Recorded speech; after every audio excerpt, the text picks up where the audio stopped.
melawai.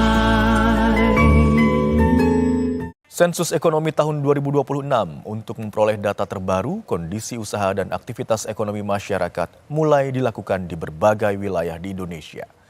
Kegiatan 10 tahun sekali ini untuk menyediakan informasi akurat sebagai dasar perencanaan pembangunan dan kebijakan ekonomi nasional. Kepala Badan Pusat Statistik (BPS), Amalia Adininggar Widyasanti bersama rombongan mendatangi pelaku usaha mulai dari usaha mikro, kecil dan menengah hingga perusahaan besar di Kecamatan Cihideng, Tasikmalaya, Jawa Barat pada Sabtu siang.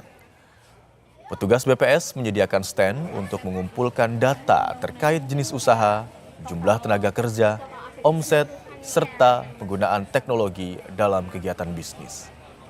Sensus Ekonomi 2026 yang digelar mulai Mei sampai Agustus ini membantu pemerintah mengetahui perkembangan sektor ekonomi dan mengidentifikasi potensi pertumbuhan setiap daerah di seluruh Indonesia.